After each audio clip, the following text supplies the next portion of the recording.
वर्षावास 2026 आज 30वा दिवस आहे. यामध्ये आपले स्वागत आहे.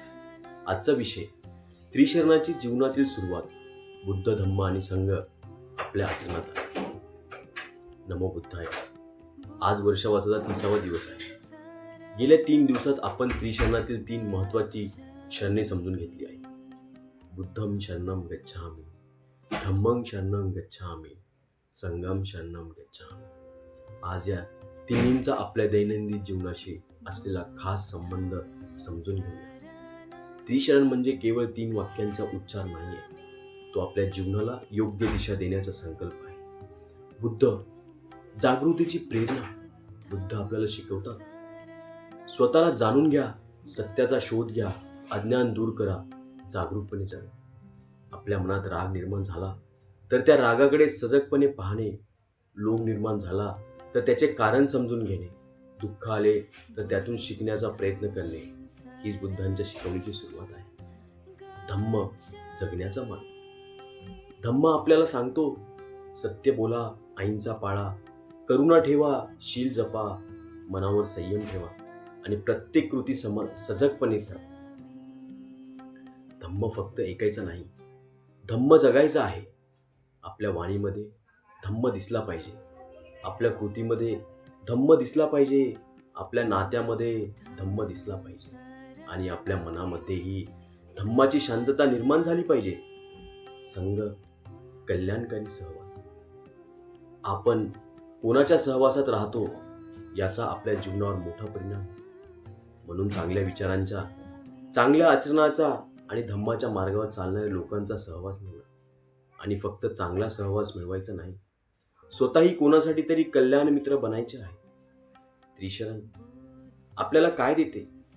बुद्ध दिशा देतात, धम्म मार्ग दाखवतो, संघ त्या मार्गावर चालण्यासाठी आधार देतो. म्हणून त्रिशरणाचा खरा अर्थ आपल्या जीवनात असा दिसला पाहिजे: अज्ञानातून ज्ञानाकडे, द्वेषातून मैत्रीकडे, हिंसेतून करुणेकडे, लोभातून समाधानाकडे, सजगतेकडून जागृतीकडे आणि दुःखातून मुक्तीकडे. आज स्वतःला 3 प्रश्न विचारा.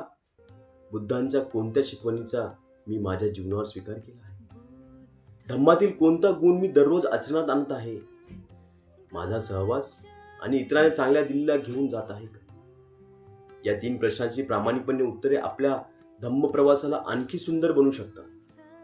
आजचा संकल्प: मी बुद्धांच्या शिकवणीतून प्रेरणा घेईन, धम्म माझ्या जीवनातील आचरणात आणेन आणि संघाच्या माध्यमातून कल्याणकारी सहवास निर्माण करेन. माझ्या विचारांची, वाणीने, कृतीने स्वतःचे आणि इतरांचे जीवन मंगलमय करण्याचा प्रयत्न आहे. समारोप: आज वर्षावासाचा 30वा दिवस पूर्ण झाला. आपण या 30 दिवसांच्या प्रवासात अनेक धम्मविषय समजून घेतले, पण हा प्रवास इथे थांबत नाही. खरा धम्म प्रवास आपल्या दैनंदिन जीवनात सुरू होतो. बुद्धांना नमन करणे सोपे आहे, धम्म ऐकणे सोपे आहे, संघाचा भाग होणेही सोपे आहे, पण बुद्धांची शिकवण आपल्या कृतीत आणणे ही खरी साधना आहे. म्हणून आजपासून एक छोटासा प्रयत्न करा. दररोज एक चांगला विचार, एक चांगली कृती, एक सजग क्षण आणि एक व्यक्तिमत्वाची करण्याची भावना. हळूहळू हेच आपले जीवन धम्ममय बनेल.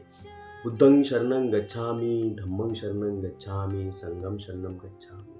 भगवान बुद्धांचा धम्म आपल्या जीवनात प्रज्ञा, करुणा, मैत्री आणि शांतता निर्माण करो.